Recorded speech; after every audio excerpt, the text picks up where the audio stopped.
In this lesson, we're going to be looking at what we mean when we say fractions are equivalent and how we simplify fractions. Now, clearly for this, we're going to have to remember what fractions actually are. So if we've got 3/5 like this, we've got the denominator, this is how many pieces would make up a whole, and we've got the numerator, which is how many pieces we actually have. So that would look like this. 5, that's a whole there, split up into the 5 pieces, and 3 of them shaded in. Doesn't matter which 3 pieces were shaded in, it'd be the same. It's also going to be helpful if we can find the highest common factor of two numbers. So if we're looking for the highest common factor of 12 and 16, if I want to do it the slow way, I could start by listing the factors of 12. So they're all the numbers that go into 12 without remainder. And I could list the factors of 16 and look for the highest one that's on each list. But we don't need to do that. Really, all we have to do is ask ourselves, what's the highest number that goes into 12 and 16? And it's 4. So 8 may go into 16, but it doesn't go into 12. 2 goes into 12 and 16, but it's not the highest one. So if you just ask this question, what's the highest number that goes into both of them without remainder, then you'll get the highest common factor. Alright, let's get into it by looking at the fraction 2/3. So I'm going to draw that down here. So 3 sections make up the whole, and I've shaded in 2 of them, and all the sections are the same size as well. That's important too. Now what I'm going to do is I'm going to cut a line down the middle here. Just watch this blue shaded section. It didn't change, did it? It's taking up exactly the same area as it did, and so is the non-shaded section.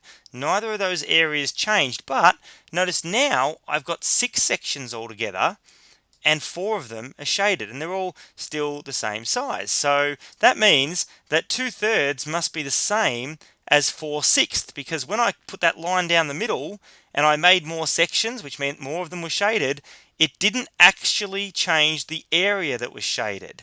And so that means that these two fractions must represent exactly the same amount. So if I just do that again, notice that I'm just doubling the number of shaded sections, and I'm doubling the total number of sections as well. In other words, all I did was multiply the numerator by 2 and also the denominator, and that's how I got my equivalent fraction.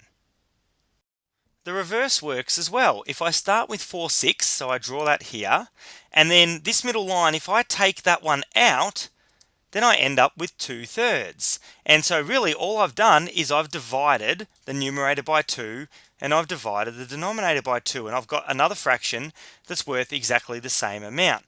When we're dividing to do this, we call it simplifying, and that's because the numbers are getting smaller. Remember, 4/6 represents the same value as 2/3, but the numbers 2 and 3 are smaller than the numbers 4 and 6, so this is said to be in a simpler form.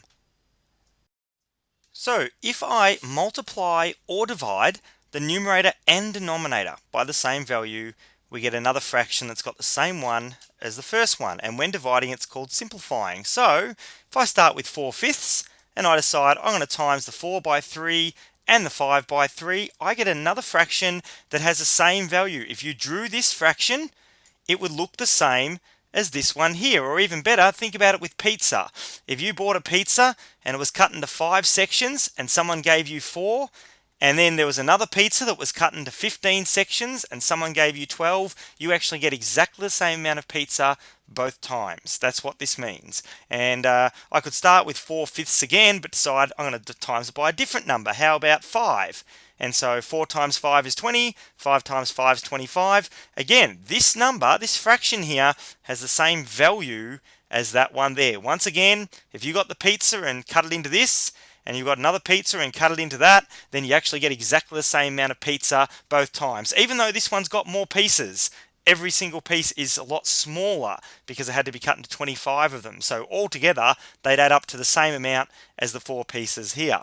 Now, it can also work with division, as we just saw, and so I could divide this by 3 on top and divide it by 3 on the bottom, and I get 4/6. So this fraction here has the same value as that one there. And again, I could start with that same fraction and divide it by something else. Now, dividing is a little bit harder because you can't just divide it by anything, because not everything goes into 12 and 18, and we'll see shortly something we can do with that. But 12 divided by 6 is 2, and 18 divided by 6 is 3. So 2/3 has the same value as 12/6. Hopefully we've firmly got the idea now that when you times or divide, you get another fraction that has exactly the same value as the first fraction, even though the numbers are different.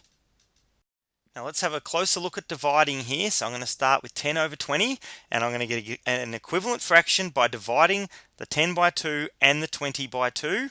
And that means I get 5 over 10. So another fraction, it's got the same value as 10 over 20, but it's got smaller numbers. And because the numbers here are smaller, even though the value is the same, we call it simplified, because it's a simpler one to use later on in other questions if we needed to. Obviously, maths is pretty much always easier when the numbers are smaller than when they're bigger. And if I started with that same fraction, and this time I divide it by 10 on the top and the bottom, then I end up with 1 over 2. Now that is actually called simplest form. A fraction is in simplest form when you can't possibly make the numbers any smaller. Remember, unlike multiplying, there are only certain numbers I can divide by here because it always has to go in without any remainder. And so I couldn't have divided the top and the bottom by 3 here because 3 doesn't go into either of those numbers. I couldn't have divided it by 4 because 4 may go into 20 but it doesn't go into 10.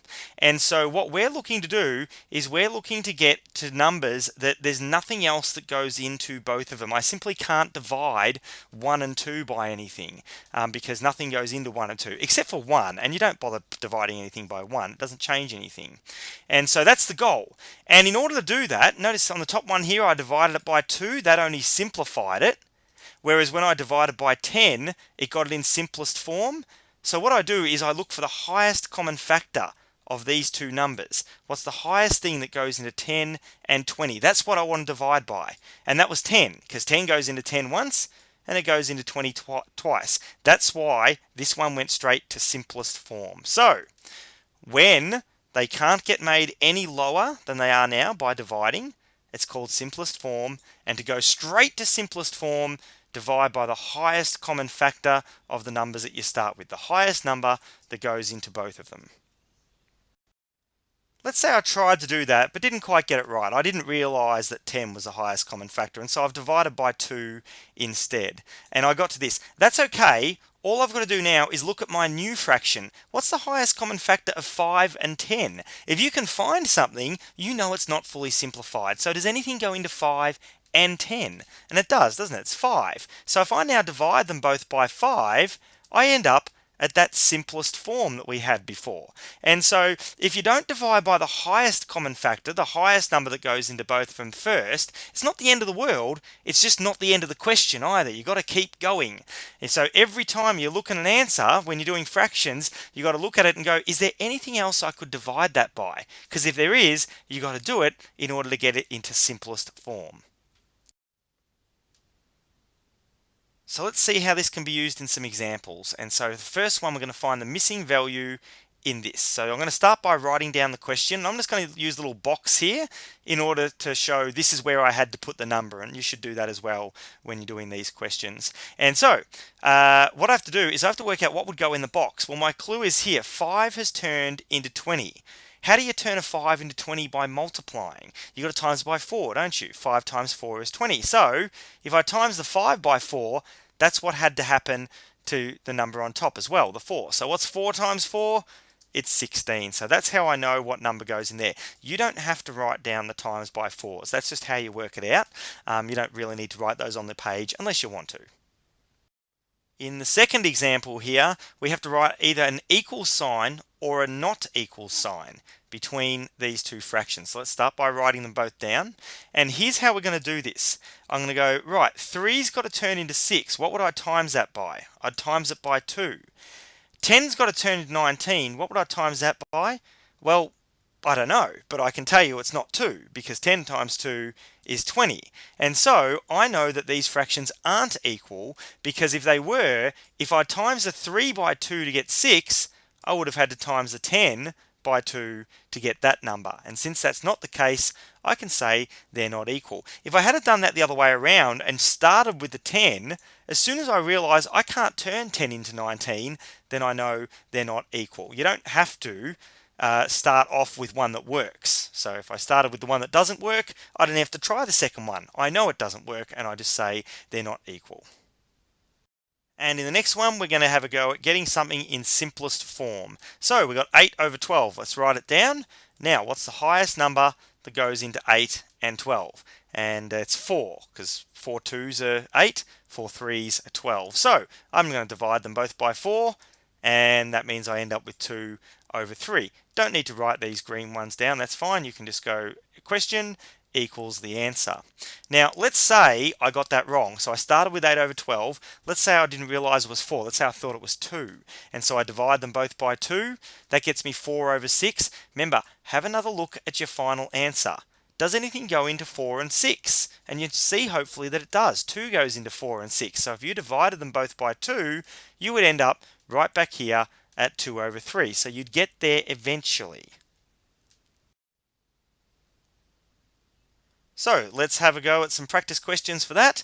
Remember to pause the video.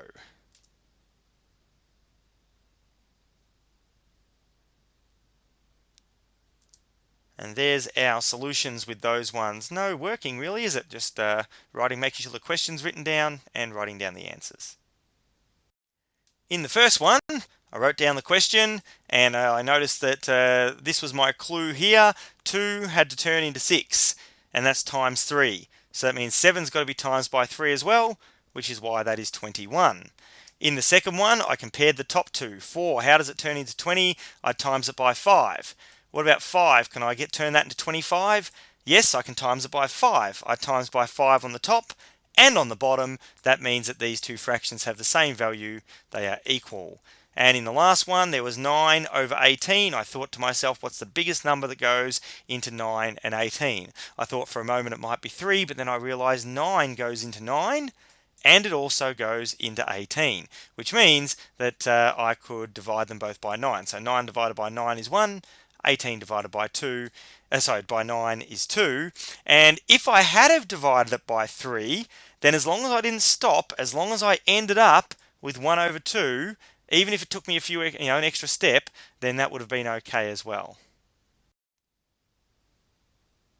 So here's some more practice questions. If you need to give them another go, remember to pause the video.